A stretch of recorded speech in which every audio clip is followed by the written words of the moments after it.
안녕하십니까. 한남대학교 명예교수 현영석입니다. 오늘은 미래차 한국이 승리한다라는 그 강좌의 일곱 번째 강좌가 되겠습니다. 그 타이틀은 전체적으로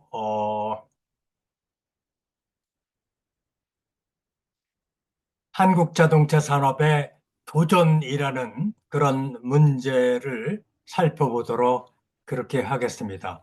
전체적으로 보면 어, 일단 그 한국 자동차 산업의 도전이라는 문제를 살펴보기 위해서 대체적으로 도전과 응전이라는 그런 역사 발전의 문제를 잠깐 언급한 다음에 한국 자동차 산업이 저번 시간에 앞으로 미래 자동차의 주도자가 될 것이다라는 그런 문제를 얘기했었는데 어떤 도전이 있는가를 살펴보는 거가 다음 시간에 이런 도전을 어떻게 극복해야만 되겠는가라는 그런 어떤 그 문제 제기의 단초가 될 수 있을 것 같습니다. 전체적으로 보면 그 한국 자동차 산업이라고 얘기하는 거에서 지금까지 도전과 반응이라는 그런 문제를 보면 역사적 토인비는 어떤 역사 발전이 challenge and response라고 얘기를 했는데요. 저는 이거를 기업의 경우에는 그 문명이 아니라 기업의 경우에는 어떤 스티무러스, 자극과 그에 대한 반응으로 혁신이라는 그런 생각을 갖고 있습니다. 그래서 수많은 혁신들이 어떤 그 기업 발전, 그다음에 산업 발전을 이뤄왔고, 지금 미래차의 경우에서도 수많은 혁신들을 요구하고 있는 그런 상황이다. 그렇게 말씀드릴 수 있을 것 같습니다. 저번 시간에 우리가 어떤 얘기를 했냐면, 내연기관차와 그 미래차라고 하는 거가 이게 어떤 파괴 기술이고 이거는 어떤 존속 기술이라는 그런 개념으로 본다고 한다면 결과적으로 전기 자동차나 미래 자동차가 나와서 지금 성능을 향상시키고 있는 와중인데 내연기관차 메이커들이 내연기관에 대한 어떤 미련이나 거기에 많은 투자를 했기 때문에 많은 또 생태계가 그렇게 만들어져 있기 때문에 내연기관차를 어떻게 좀 개선해서 그러니까 이번에 나오는 어떤 그 주행거리 연장 일렉트릭 피클 이런 것들도 있고요. 그다음에 하이브리드나 플러그인 하이브리드 뭐 일테면 그런 거에 관련된다라고 얘기할 수 있겠죠. 그래서 이런 어떤 시도가 과연 성공할 것인가라는 그런 거였는데 제가 저번에 말씀드린 것처럼 이런 어떤 그 기존의 그 전속 기술을 연장하려는 그런 시도는 많은 경우에 이렇게 성공하지 못했다. 그런 얘기죠. 그래서 저는 전기차나 수소차가 대세가 되고 그 시간이 조금 뭐 어떻게 다를지는 모르지만 그거를 바꿀 수는 없을 것이다. 라는 그런 생각을 갖고 있다는 걸 다시 한번 말씀드리고요. 그 다음에 저번 시간에도 말씀드렸는데 한번 파괴적 기술로 성공한 그런 조직은, 그런 기업은 두 번째 파괴적 기술의 경우에는 그렇게 성공하는 경우가 많지 않다. 왜냐하면 첫 번째 성공했던 거에 대한 어떤 경험이나 그 다음에 자만심, 첫 번째 하던 대로 하면 되는 거 아니야? 라는 것 때문에 결과적으로는 두 번째 성공하기 어렵다라는 그런 어떤 역사 발전의 문제를 얘기했었는데 이 얘기를 제가 왜 말씀드리냐면 도요타나 폭스바겐 물론 현대도 포함합니다만 이런 내연기관에서 혁신을 해서 성공했던 그런 기업, 물론 빅리도 포함되죠. 이런 기업들이 전기 자동차나 미래 자동차라는 새로운 어떤 파괴적 기술에도 성공할 수 있을 것인가라는 어떤 중대한 의문을 제기한다라는 걸로 얘기를 드릴 수 있을 것 같습니다. 오늘 어떤 도요타에 대해서 제가 좀 말씀드리려고 그러는데요.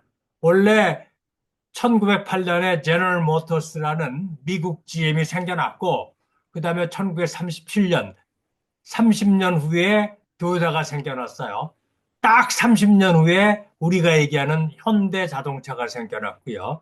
그 다음에 또 30년 후에 1997년 중국의 체리 자동차가 생겨났어요. 그러니까 미국, 일본, 한국, 중국이 30년 단위로 경쟁을 하고 있다. 이렇게 볼 수 있고요. 오늘 말씀드리려고 하는 거는 도요타 같은 경우에는 1937년 생겨나서 GM하고 도저히 경쟁이 안 되겠다 싶어서 뭔가 새로운 방법으로 다르게 하자. 이게 이제 도요타 생산 방식 아니면 린 생산 방식이라고 얘기하는 건데 이런 걸 통해서 결과적으로는 GM을 2008년에 추월했습니다. 그러니까 생긴 지 한 70년이 되면 도요타가 GM을 초월했다. 이거 되게 무식한 얘기인데요. 그래서 제가 현대가 도요타 초월하려면 그럼 얼마나 걸리냐? 똑같이 71년 그러면 2038년에요. 그래서 이렇게 무식한 어떤 플로팅이 뭐 있겠느냐라고 하는 건데 일단 뭐 저는 어떤 언제 뭐 이런 거에 관심이 있어서 그런 걸 한번 생각해 봤다는 말씀을 좀 드리고요. 그러면서 지금 이제 미국, 일본, 한국, 중국이 아주 치열한 경쟁을 하고 있다. 그런 말씀을 들어오셨습니다. 지금 말씀드리려고 하는 거는 도요타가 이렇게 막강함에도 불구하고 도요타는 그래서 2007년에 판매 1위가 됐고 2020년부터 최근 4년 동안 세계 판매 1위인 업체고 2023년에는 1100만 대를 판매하는 그런 업체다. 그렇게 얘기를 할 수 있죠. 아주 막강한 그런 경쟁력을 갖고 있다. 이 근거가 되는 거가 도요타 생산 방식 아니면 린 생산 방식이라고 얘기를 하겠다. 그런데 도요타 같은 경우에 영업이익률이 11%가 되고 굉장히 좋은 성과를 갖고 있음에도 불구하고 저번에 말씀드린 일본의 그 다카키라는 증권 분석 전문가는 도요타 EV 전쟁이라는 책을 2023년에 내면서 결과적으로 도요타마저도 굉장히 어려운 상황이 될 수가 있다. 그런 얘기를 하고 있습니다. 좀 더 구체적으로 말씀드리면 도요타의 영업이익이 작년에 40조고요. 현대기아가 26조, 상당히 많이 따라갔죠. 22년에는 43조, 17조였으니까 어쨌든 현대가 굉장히 좋은 성과를 내고 있다라고 얘기할 수 있는 거고요. 그 다음에 고이치라는 친구가 얘기하는 거는 2026년에 도요타가 만약에 전기차를 50만 대 정도밖에 못 팔고 하이브리드에 집착한다면 이익은 늘어나겠지만 2030년 되면 미국, 중국, 유럽의 환경 부담금 때문에 다시 말해가지고 하이브리드도 CO2를 배출하기 때문에 환경 페널티를 내야 된다. 그렇기 때문에 2030년 되면 수익이 굉장히 줄어들 것이다. 라는 그런 시나리오를 얘기하는 거고요. 만약에 도요타가 한 150만 대 정도를 판매할 수 있는 2026년에 전기차의 경쟁력을 갖게 된다고 한다면 도요타는 30조 원의 이익 같은 것들이 확대되면서 문제를 해결할 수 있을 것이다. 이런 낙관적인 얘기를 하고 있죠. 그러니까 문제는 도요타의 전기차의 경쟁력이 도요타의 미래를 결정한다라고 얘기를 한다. 그런 얘기죠. 그러니까 천하의 도요타라 하더라도 이런 어려운 문제에 봉착하고 있다라고 얘기하는 거가 오늘날 내연기관 자동차 메이커 아니면 모든 자동차 메이커의 어떤 도전이다. 그렇게 얘기를 할 수가 있겠죠. 저번 시간에 한번 말씀드렸는데, 일본의 고민이라고 하는 거가 국가 차원의 지원이 미국이나 중국이나 EU에 비해서 없거나 적다. 내수 시장이 적다. 배터리 산업 기반이 취약하고 도다 생산 방식의 이용성이 줄어들면서 특별히 일본의 IT 인프라나 마인드가 취약하다. 이거는 한국도 많이 적용되기 때문에 이런 이유 때문에 결과적으로 도요타가 2026년 이후에 굉장히 어려움을 겪을 수가 있다. 그런 얘기죠. 이걸 좀 더 구체적으로 얘기하면 기업은 유동성을 가지고 유연하게 대처해야 된다. flexibility 그런 말을 하는 건데요. 그 유연성을 가지고 어떤 유연하게 대처한다라고 얘기하는 거가 그 근본이 되는 거가 뭘까요? 돈이죠, 뭐. 돈이 다는 알지만 돈이 가장 중요한 것 중에 하나다라는 얘기죠. 그래서 그러다가 수익이 떨어지면 굉장히 어려운 상황이 된다라는 거를 증권 분석가답게 얘기를 하고 있다. 그렇게 얘기할 수 있을 거예요. 그러면 한국 자동차 산업의 도전은 지금 우리가 도요타 얘기를 했는데 한국 자동차 산업의 도전은 어떤 것들이 있겠는가를 살펴보는 거가 어떻게 이거를 극복해서 어떤 리더가 될 것인가를 얘기하는 운동력이 될 것이다. 제가 대충 정리를 해봤는데요. 첫 번째는 제가 주장하는 혁신 폭발의 문제, 그 다음에 업이 변한다, 그 다음에 생태계가 변한다, 그 다음에 동태적 불확실성이 증대된다. 그 다음에 기술적 도전이 만만치 않다. 그 다음에 한국의 경우에 내수 시장이 적다. 그 다음에 정부의 지원이 아까 더다서 얘기했듯이 무슨 EU라든지 중국, 미국에 비하면 상당히 취약한 그런 상태라는 그런 문제가 한국 자동차 산업이 어떤 부딪히는 어떤 고민이다. 그렇게 얘기할 수 있죠. 저번에 제가 말씀드린 것처럼 어떤 그 아버네시의 모델 중에서 프로덕트 이노베이션과 프로세스 이노베이션이 줄어든다라고 얘기했을 때 결과적으로 형광펜을 좀 쓰죠. 이게 지금 이제 프로덕트 이노베이션이 줄어들다가 다시 이제는 디지털 전기차나 아니면 미래차 때문에 프로덕트 이노베이션이 늘어난다는 그런 거고요. 그 다음에 프로세스 이노베이션도 줄다가 늘다가 줄다가 다시 늘어나는 이런 것들을 설명을 했죠. 근데 이거를 좀 고민했는데 그 스태피의 김석관 박사 외에 여러분들이 2023년 초에 아마 최종 결과 보고서가 나왔는데 굉장히 열심히 해서 좋은 어떤 자료를 제시하고 있죠. 저도 이 그림을 보고 굉장히 좋은 그림이다 그렇게 얘기했는데 아까 말씀드린 것처럼 뉴 도미넌트 디자인이 미래차에서 생기는 데까지 시간이 걸린다 한다면 지금까지 왼쪽에 있는 점선은 내연기관의 도미넌트 디자인이에요. 그래서 도미넌트 디자인이 여기 있었다고 한다면 새로운 도미넌트 디자인이 생기는 요 기간 동안에 결과적으로는 새로운 기업들이 들어가고 그 다음에 흥망성쇠가 정해진다라고 얘기할 수 있죠. 그래서 넘버 오브 펌이라는 거가 굉장히 많다가 줄어든다라는 그런 얘기를 하고 있어요. 그래서 어쨌거나 혁신 폭발이라고 얘기하는 거는 이 단계를 얘기한다. 그래서 그 혁신 폭발의 경쟁을 어떻게 해결하느냐가 결과적으로는 전기차 메이커 아니면 미래차 메이커들의 크나큰 도전이다. 물론 이제 한국 메이커도 마찬가지고요. 그런 식의 말씀을 좀 드릴 수가 있겠습니다. 그 다음에 제가 말씀드린 것처럼 이 프로덕트 이노베이션, 프로세스 이노베이션, 매니지먼트 이노베이션이 폭발적으로 한계가 있는 게 아니라 무작정 늘어나는 그 이유 중에 하나가 이게 소프트웨어 베이스드, 소프트웨어 디파인드 비클이기 때문에 그런 성격을 갖는다. 그렇게 얘기할 수가 있을 것 같아요. 그런데 제가 최근에 좋은 자료를 하나 입수했는데요. 저번 시간에 무슨 얘기를 했냐면 미국의 내연기관차가 시간이 지나면 따라서 업체 수가 굉장히 줄어들었고 그 다음에 중국 같은 경우에도 내연기관 업체 수가 줄어들었다. 정부가 인위적으로 줄이겠다. 그런 얘기도 좀 했었죠. 우리가 관심 갖는 중국의 전기차에 대한 얘기인데요. 2019년에 500개였다가 지금 2023년에 120개인데 샤오뽕의 사장인 샤오뽕이라는 사람이 뭐라고 얘기했냐면 작년에 얘기한 거에 의하면 2023년까지 아니야 2023년에 얘기한 거예요. 2027년까지 몇 년 안 남았죠.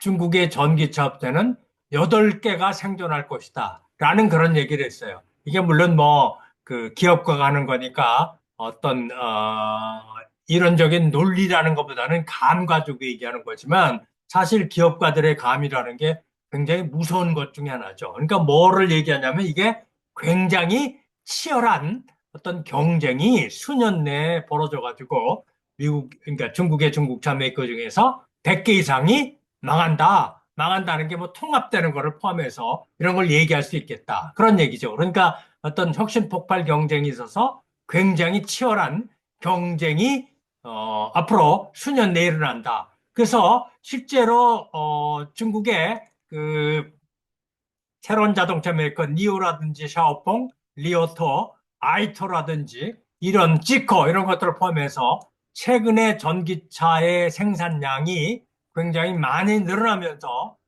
다시 말해가지고 치열한 경쟁을 벌이는 그런 상황을 보여주고 있다. 이렇게 얘기할 수 있고요.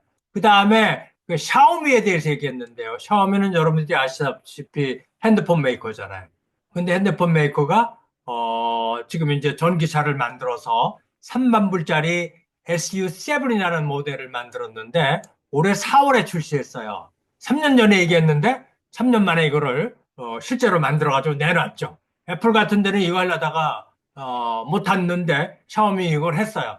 근데 4월부터 9월까지 7만 대를 판매를 했고 그 다음에 올해 한 12만 대 정도를 판매할 것이다 라는 그런 예측을 하고 있죠. 아주 굉장히 괄목할 만한 성장을 하고 있다. 그 다음에 화웨이라는 데도 이게 전기 메이커고 그 다음에 스마트폰 메이커죠. 근데 아이토 M3라는 모델을 올해 16만 대를 팔고 있다. 그러니까 경쟁이 뭐 엄청나게 치열하면서 동태적으로 일어나고 있다라는 것들을 보여준다. 그런 얘기죠.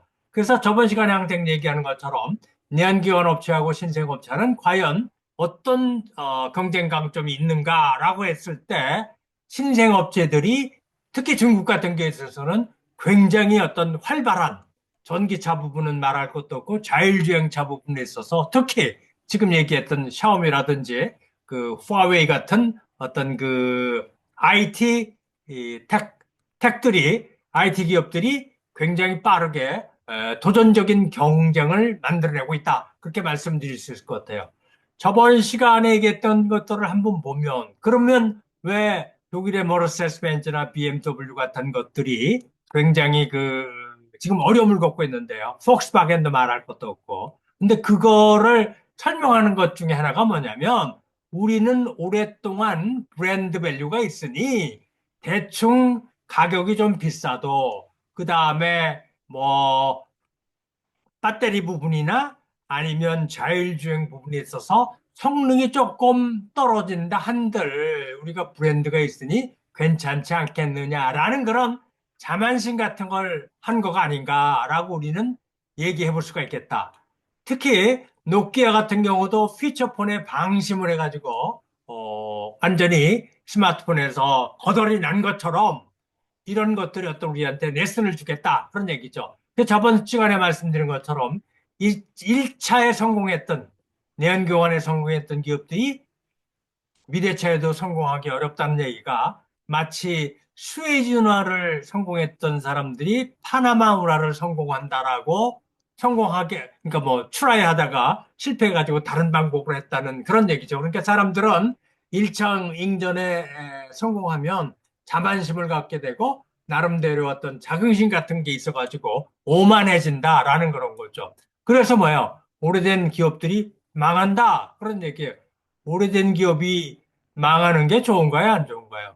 저는 좋은 거라고 했어요. 왜냐하면 우리보다 오랜 기업이 망하는 게 우리한테는 유리하다고 생각되는 그런 거니까요. 농담 반 진담 반 얘기하는데요. 그래서 결과적으로 그 반복되는 얘기인데요. 도요타나 폭스바겐이나 GM 같은 어떤 내연기관 업체들이 그렇게 성공하지 못하는 그런 단계로 평가된다라고 얘기하는 거는 뭐그 내연기관 업체들이 엔진 대신에 배터리를 탑재해서 대충 굴리면 되는 거지 뭐 전기차란 게 별거냐. 나는 그런 식의 생각을 가지고 도요타도 마찬가지고 폭스바겐도 마찬가지고 접근한 게 아닌가. 라는 그런 얘기죠. 그래서 지금 성과가 굉장히 나쁘게 나타났다. 그런 얘기를 할 수 있죠. 다시 말하면 저번에 말씀드린 것처럼 유럽 업체들은 브랜드가 좋다는 그런 식의 문제 해결 가지고 문제를 해결했다고 한다면 결과적으로는 그런 브랜드를 믿고 있었던 그런 논리가 그 미래차에서 잘 나타나지 않는다라고 얘기를 정리해 볼 수가 있겠다. 그런 얘기죠. 그 다음에 두 번째로는 업 자체가 변했어요. 그러니까 자동차 산업이라는 게 지금 통신, 뭐 온갖 것들이 전부 다 통합되는 그런 문제가 생긴다. 그다음에 참고로 이 하이투자증권에서 나온 걸 보면 2023년에 세계 자동차 매출액은 3,600조.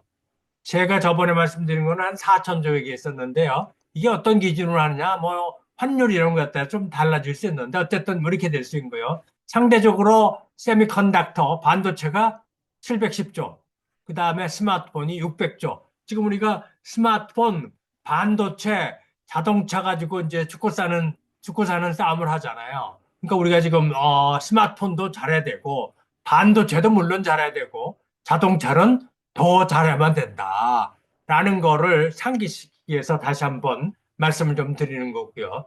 그 다음에 지금 미래 자동차라고 얘기하는 거는 스태프에서 아주 굉장히 잘 만들었는데요.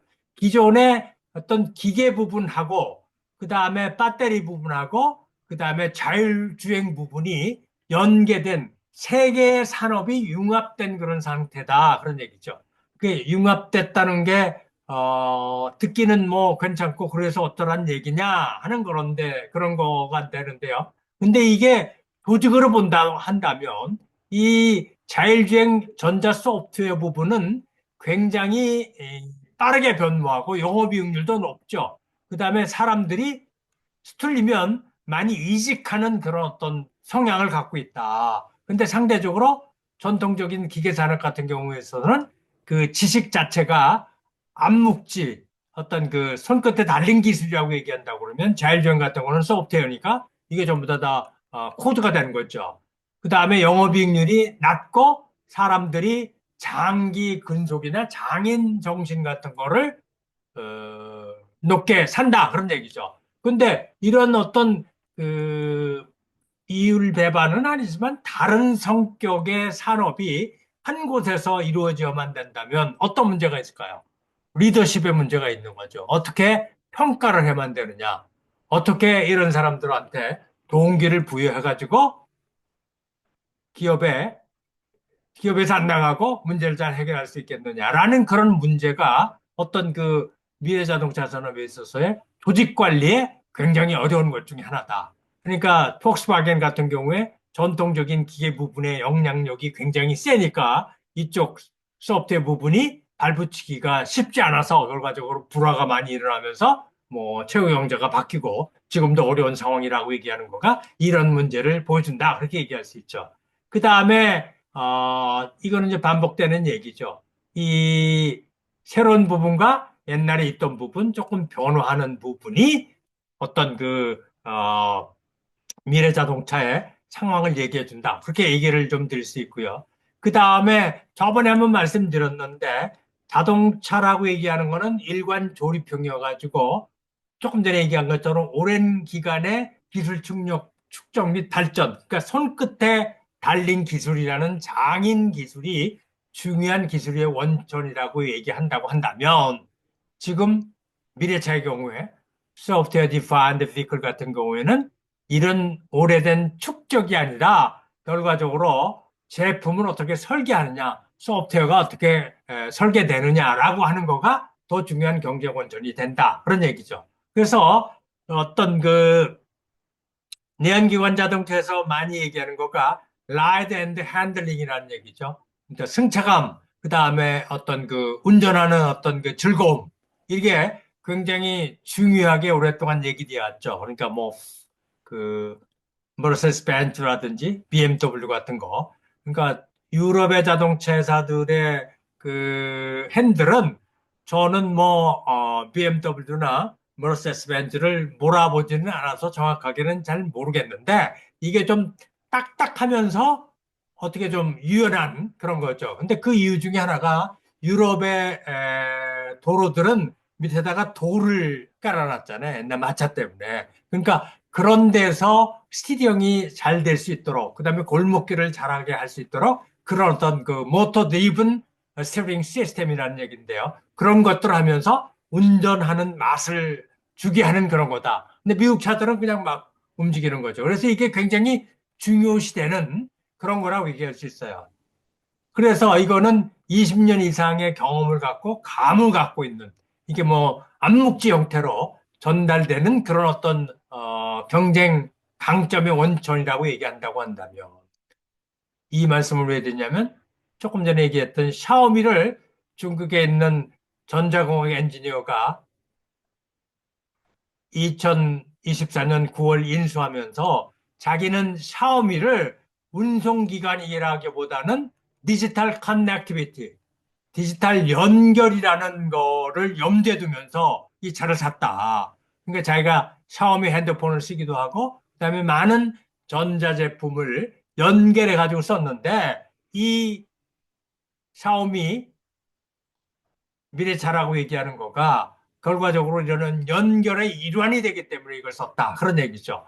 그러니까 이게 미래 자동차에 특히 자율주행차의 어떤 경쟁 역학을 얘기하는 거다. 그런 얘기죠. 그러니까 이게 가장 중요한 경쟁 요소가 된다. 다시 말씀드려가지고 핸들을 어떻게 하느냐, 그 다음에 어떤 주행하는데 주행감이 어떠냐라는 것도 중요하지만 그것보다도 훨씬 더 중요한 거는 디지털 커넥티비티가 되느냐 안 되느냐라는 게 중국의 젊은 소비자들의 어떤 그 소비자의 어떤 그 밸류다 그렇게 얘기할 수 있죠. 그래서 이걸 쉽게 얘기하면 아까 얘기하는 오퍼레이션 베이스 같은 경우는 잘 되냐? 얼마나 잘 되냐? 이렇게 아날로그의 어떤 범주라고 얘기하는 거는 범주라고 얘기한다면 미래 자동차 같은 특히 자율주행 자동차 경우에는 이게 되냐 안 되냐? 스마트폰하고 연결이 되냐? 아니면 다른 기기하고 연결이 되느냐 아니냐? 이게 이제 OS가 통합되면서 상당히 커넥티비티가 연결돼야 되는 거니까 아주 복잡한 그런 문제가 되겠죠. 물론 통신도 있어야 되고 이런 것들, 시간도 있어야 되고 뭐 이런 것들이 예스 오의 문제다 그런 얘기죠. 그러니까 소비자들이 느끼는 어떤 밸류라고 얘기하는 거가 달라지고 있다.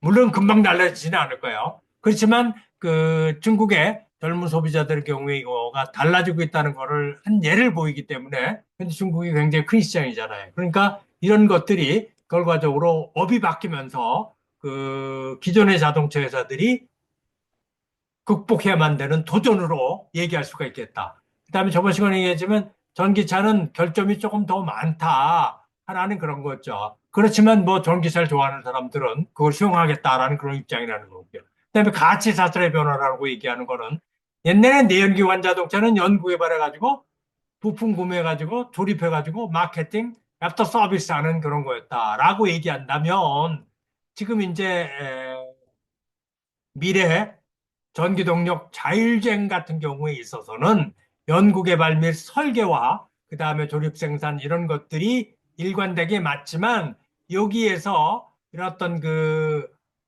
0.5 티어 어떤 막강한 자율주행 소프트웨어를 개발해주는 업체라든지 그 다음에 어떤 전기 관련되는 배터리 관련되는 그런 어떤 업체들의 어떤 수평적인 그 협력을 통한 기술 개발이 있어야만 된다. 이렇게 굉장히 복잡다단하다 그런 얘기죠. 그러니까 이 자율주행 부분에 대한 연구와 그 다음에 배터리 부분에 대한 연구, 그 다음에 기존의 어떤 그 기계 구조에 대한 것들이 통합되면서 문제를 해야만 되기 때문에 결과적으로 가치가 배터리 부분에 상당히 많은 어떤 코스트가 그 다음에 이 자율주행 부분에 상당히 많은 어떤 원가가 배분되면서 이 전기 미래차의 경우에 가치 사슬이 변한다. 가치 사슬이 변한다는 것은 생태계가 변한다라고 얘기를 할 수가 있겠죠. 그 다음에 동태적 불확실성이라고 얘기하는 건데요. 불확실하다는 거예요. 근데 이 말씀을 왜 드리냐면 우리가 자율주행을 5단계로 나누는데 가장 중요한 게 3단계가 넘느냐 안 넘느냐는 거예요. 3단계를 넘으면 운행 주체가 시스템이죠. 그러니까 사람이 관여를 안 한 거고 어떤 문제가 생기면 교통사고가 생기면 누가 책임져야 돼요? 시스템. 그러니까 자율주행차를 만든 업체가 책임을 져야만 되는 그런 문제죠. 그래서 지금 이제 그 테슬라 같은 경우도 2.5 뭐 이런 거고 3을 넘기는데 굉장히 주춤주춤 하는 그런 상태가 생긴다. 그런 얘기죠. 그건 기술적인 문제고 그러면 이게 기업들한테 어떤 문제가 있겠는가라는 그런 얘기죠. 그러니까 완성차, 기존의 완성차 업체, 그 다음에 어떤 테슬라처럼 새로 생긴 어떤 수직 통합 업체, 그 다음에 아까 얘기했던 화웨이든지 아니면 샤오미 같은 업체라고 얘기했을 때, 만약에 자율주행이 3단계에 오랫동안 머물거나 4단계로 넘어가지 못할 경우, 그러니까 완전 자율주행이 좀 멀어진다고 얘기하면 완성차를 만들었던 OEM 업체들이, 내연기관 업체들이 어떤 경쟁 강점을 가질 가능성이 있다. 그렇게 얘기할 수가 있어요. 근데 이게 4단계 이상으로 상용화될 경우에는 수직 통합한 테슬라라든지 아니면 샤오미 같은 그런 업체들이 경쟁 강점을 가질 가능성이 더 많다. 그런 얘기죠. 이게 굉장히 불확실한 거고, 이게 결과적으로는 어떤 업체에게 굉장히 많은 부담을 주는 거가 되는 거고, 어떻게 보면 생존, 사활적인 그런 요소가 된다. 그런 얘기죠. 그런데 트럼프의 등장과 더불어서 내연기관은 연장하지만 자율주행의 규제 같은 것들을 어떻게 보면 풀어서 이게 이제 머스크의 논리 중에 하나죠. 그러니까 자율주행이 가속화될 가능성이 있어서 기존의 내연기관 업체는 또 불리한 상황이 아닌가. 또 특별히 중국 정부도 자율주행을 굉장히 촉진시키려는 그런 식의 생각을 갖고 그런 이유에서 테슬라의 FSD 같은 것들을 중국에서 운행 허가 같은 것들을 적극적으로 내주면서 하는 거지 결과적으로 이런 거에 어떤 시나리오가 2가 전개될 가능성이 훨씬 더 높다 그런 얘기죠. 그러니까 이게 기존의 내연기관 메이커한테는 훨씬 더 어려움이 되는 도전이 된다 그렇게 얘기할 수 있죠. 그래서 어떻게 가야만 되냐? 거꾸로 가느냐? 어떻게 가면 안 되느냐? 그러니까 자율주행이 천천히 간다고 한다면 이런 식으로 가는 것도 고려해 볼 수가 있겠고 뭐 이렇게 되는 거지만 어떻게 가는가에 대한 어떤 정책을 결정하는데 굉장히 불확실하다라는 게 도전이다 그런 얘기를 할 수가 있겠죠. 그다음에 기술적 도전. 이게 스태프에서 아주 잘 만든 것 중에 하나인데요. 미래차에 있어서 19군데의 어떤 중요한 어떤 격전지가 있는데, 그러니까 기존의 자동차 구조, 그 다음에 전동 부분, 그 다음에 자율주행 부분. 이게 아주 좋은 연구를 했는데요. 경쟁에 있어서의 각 부분의 어떤 중요성, 그러니까 전략적 중요도라고 얘기하는데요. 어떻게 보면 이건 졸래네요. 이렇게 돼야만 된다. 근데 실제로 어떠냐? 한국교육경영령 짜인 이런 거죠. 이렇게 돼야만 되는데 우리 현실은 이렇다. 그래가지고 이게 제가 경영 전략할 때도 어떤 그 능력 감사라고 얘기했죠. 우리가 마케팅, 그다음에 뭐 생산, 뭐 이런 능력이 필요한 정도가 몇 점인데 지금 우리는 몇 점이냐. 그러니까 어떤 거를 어떻게 보완해야만 되느냐라는 그런 연구에서 많이 쓰이는 모델인데 그래서 차이를 한번 쭉 해봤어요. 그러니까 차이가 1.1 특정 해기금속의 확보 및 해외 관광 투자 이게 중요한데 우리가 실제로는 능력이 많이 떨어진다 그런 얘기죠. 그 다음에 이쪽에 자율주행 부분에 있어서는 예를 들어 가지고 자율주행 소프트웨어 1.7이 굉장히 취약하다는 그런 얘기를 하고 있죠. 그런 센서, AI 칩 이런 것들이 우리가 본질적으로 취약한 그런 부분이다 그런 얘기예요. 그러면 이런 문제를 대한민국의 자동차 기업은 어떻게 극복할 건가?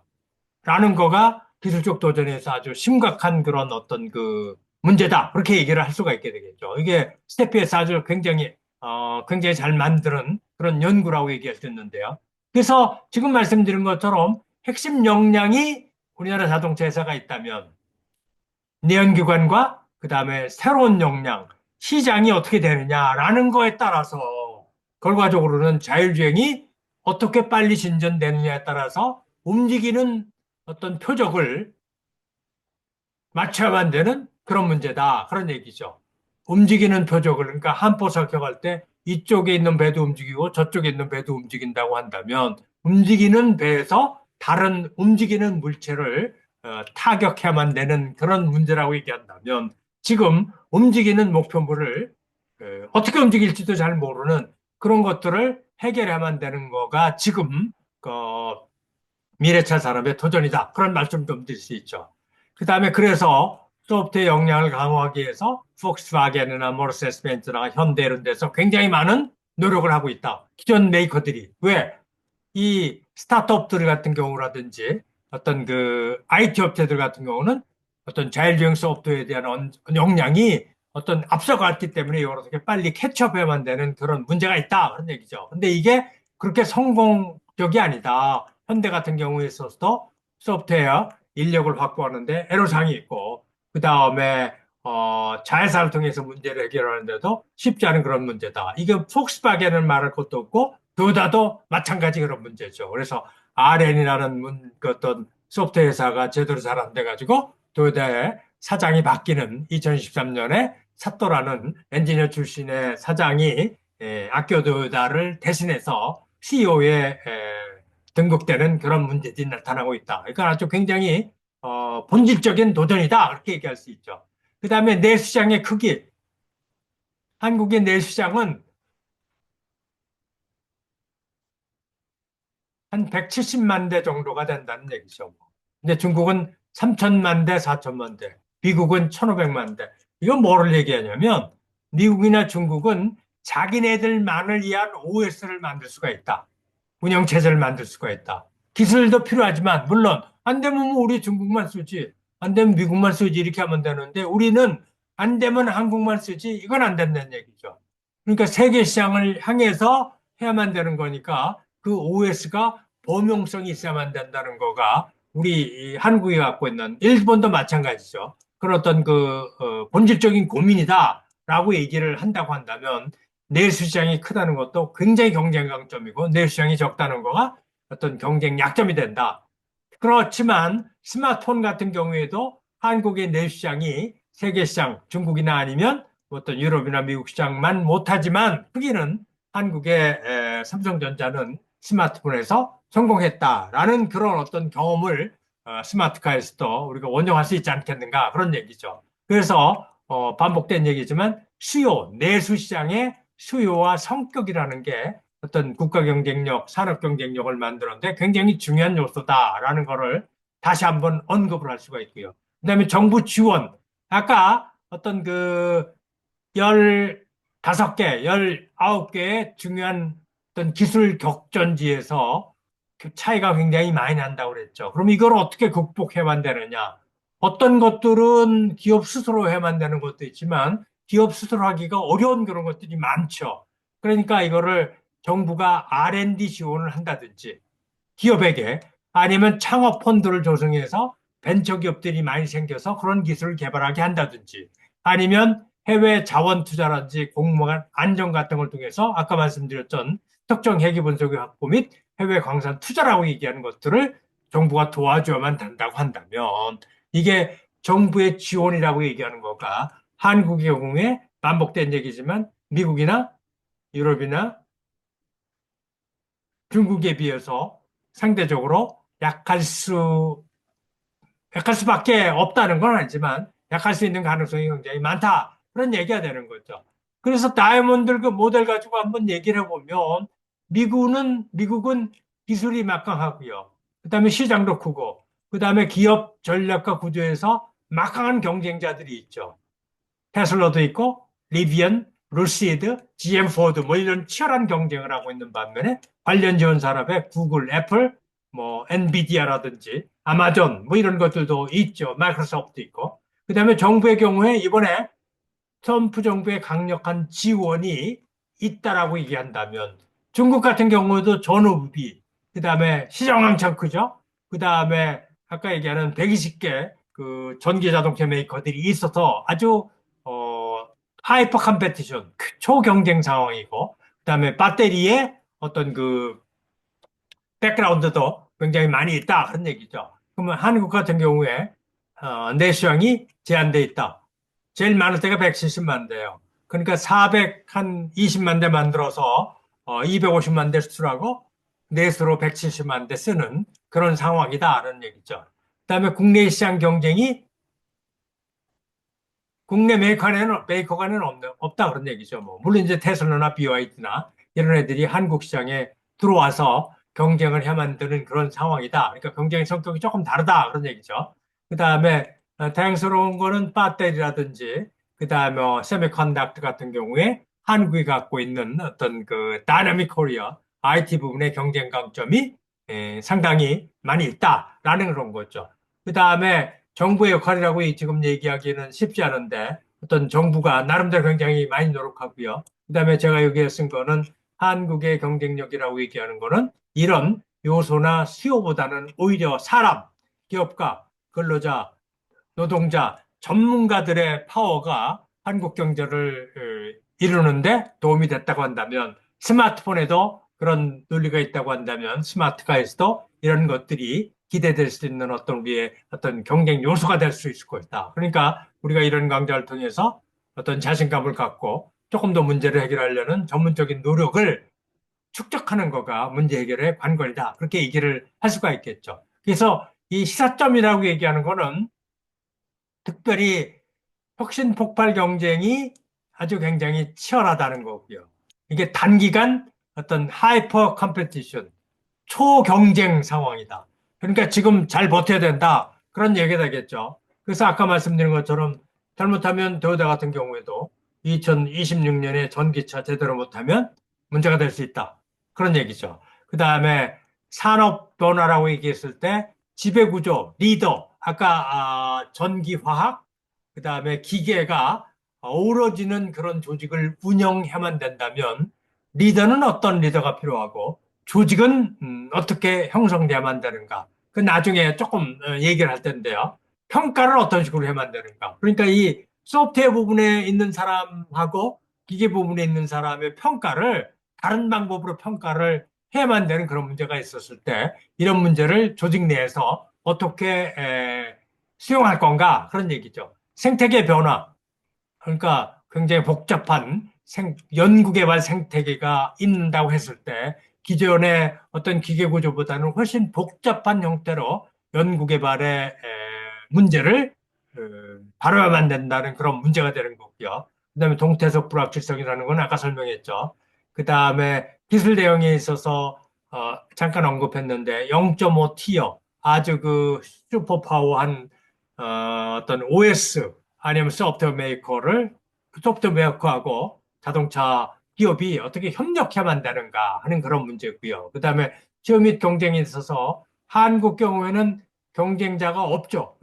없는 건 아니죠. 중국차나 아니면 테슬라가 들어오는 거죠. 그 지금 저 BYD가 한국에 들어온다고 얘기를 많이 하고 있는데 저는 BYD가 한국에 들어와서 경쟁하면 다른 데서 경쟁하는데 한국에 경쟁해가지고 BYD를 깨부시는 방법밖에 없는 거죠. 뭐 한국 시장에서 잘못하면 다른 데도 더 잘한다는 보장은 없죠. 근데 문제는 뭐냐면 제가 생각하기에 BYD가 한국의 전기차 공장을 만들어서 한국을 생산 기지에서 한국산 BYD를 메이드 인 코리아라는 걸로 해가지고 다른 데 수출하는 그런 경우에 우리가 어떻게 대처하면 되는가 그런 얘기죠. 그러니까 BYD뿐만 아니라 지금 보면 뭐 중국의 전기차 메이커의 몇 메이커는 결과적으로는 한국의 자동차 회사들 물론 이제 현대기아는 아니고요. 그래서 쌍용이 구쌍용 이런 데에 자본 투자를 통해 가지고 한국에서 미래차를 만들겠다는 그런 문제가 조금 더 주요 경쟁에 있어서 우리가 어떤 고려해만 되는 그런 상황이다. 그런 얘기죠. 그 다음에 정부는 연구개발 지원이나 통상 외교, 그 다음에 무슨 뭐 자율주행, 어떤 규제, 뭐 이런 거에 있어서 상당히 전향적인 그런 노력을 지금까지 하고 있는데요. 앞으로 이런 것들이 훨씬 더 활성화돼야만 된다. 특히 통상 외교의 중요성이 엄청나게 커지고 있죠. 그러니까 보니까 현대양 저 같은 경우는 옛날에 북핵 대사를 했던 성김이라는 뭐 아메리칸 코리언을 현대자동차의 고문으로 영입하는 그런 건데 이것도 그런 어떤 통상 외교의 위란이라고 얘기할 수 있는 거고요. 그다음에 외국인 CEO를 현대자동차에서 발탁한 것도 결과적으로는 어떤 이런 글로벌리제이션 특히 미국 시장에 어떻게 대처하면 되는가에 대한 어떤 포석으로 얘기를 할 수 있겠다. 그렇게 얘기할 수 있을 것 같아요. 그래서 지금 이러한 어떤 도전에, 일곱 가지 도전에 이 한국 자동차 산업은 Dynamic Diversity, Uncertainty 이게 가장 중요한 것 중에 하나라고 얘기할 수 있어요. 근데 이거는 유연성 있게 잘 대처하면 된다라고 얘기하는데 유연성이 있다는 게 실력이 있다는 거거든요. 기술이 있고 돈이 있고 그 다음에 경영 능력이 있다는 그런 거죠. 말이 쉽지 이게 굉장히 쉽지 않은 그런 거죠. 그래서 저번에 말씀드린 것처럼 수역회 날지를 기반으로 해가지고 유연하고 신바람 나고 잽싸게 반응하는 그런 어떤 노력을 해만 된다. 이번에 현대자동차 CEO가 된 그 스페인 CEO한테 어느 신문에서 인터뷰하는 거 보니까 그 스페인 CEO가 현대자동차 CEO가 뭐라고 얘기했냐면 현대는 빨리빨리 미리미리 하는 역량을 갖고 있다. 아주 정확하게 한국말을 잘 묘사를 하더라고요. 지금 얘기하는 빨리빨리 미리미리 하는 거가 문제 해결의 관건이라고 얘기한다고 한다면 굉장히 추상적인 얘기가 되겠습니다만 결과적으로 어떤 이런 것들이 그 한국 자동차 산업이 앞으로 미래 자동차에서 리더가 되는데 승리하는데 어떤 이런 도전에 어떤 반응하는 어떤 기본이 될 수 있을 것이다라고 얘기를 할 수 있을 것 같아요. 그래서 오늘 한국 자동차 산업의 도전에 대한 얘기는 대충 이런 식으로 정리를 해보고요. 다음 시간에는 그러면 한국 자동차 산업은 어떤 역량이 있는가라는 걸 한번 살펴보고 그 다음에 마지막 그 아홉 번째에서는 그러면 이런 도전에 이런 역량을 가지고 어떻게 레스폰스를 해야 되겠는가, 어떻게 이노베이션을 해만 되겠는가라는 거를 살펴보는 걸로 이 강의를 대충 마무리하려고 그러죠. 물론 이제 열 번째는 전체를 다 큰 어떤 요약하는 그런 시간을 갖긴 가질 텐데 그런 시간을 갖겠다 그런 말씀을 좀 드리고요. 그 다음에 다시 한번 말씀드린 것처럼 제가 주장하는 건데요. 그 미래자동차 한국이 승리한다. 그 다음에 그거 어떻게 하느냐? 미래는 예측하는 거가 아니라 만드는 것이다. 우리는 그렇게 낙관적인 예측을 하고 그런 낙관적인 예측을 만들어 가자라는 그런 거가 이 강의의 기본적인 취지다. 물론 지금 유튜브에 보면 자동차 산업에 대한 굉장히 많은 유튜브들이 있는데요. 저는 뭐 최근의 상황을 뭐 하루 이렇게 뭐 업데이트 해가지고 말씀드리거나 아니면 자세한 상세한 데이터를 가지고 말씀드리기보다는 저는 어떤 자동차 산업을 한 50년 한 사람으로서 조금 이제 나이가 들은 그런 사람으로서 결과적으로 어떤 그 전체 장기적인 추세라든지 전체 흐름 같은 것들을 한번 짚어본다는 게 뭐 뚜렷한 근거가 그렇게 많지는 않을 수가 있어요. 그런데 제가 그냥 경험이나 어떤 감 같은 걸 통해서 어떻게 보면 한국 자동차 산업이 낙관적인 희망을 만들고 희망을 심는다. 그런 성격도 좀 있고요. 그 다음에 반복된 얘기지만 한국이 그런 능력이 지금까지 있어 왔고 지금도 있다. 그러니까 앞으로 충분히 할 수 있다. 라는 어떤 낙관론적인 입장에서 문제를 보고 있다. 그렇게 이해를 하시면 될 것 같아요. 그 유튜브 댓글이나 다른 곳에 여러분들의 메시지를 보내주시면 그런 것들을 제가 참고해서 앞으로 남은 세 번의 강좌에 참고를 하도록 하겠습니다. 오늘 제가 오래간만에 정년하고 나서 넥타를 한번 매봤는데 조금 이렇게 낯설기는 좀 하네요. 그러니까 여러분들 경청해 주셔서 고맙고요. 다음 주 화요일 날 또는 수요일 날 다시 뵙도록 하겠습니다. 경청해 주신 여러분께 대단히 감사드립니다. 예, 고맙습니다.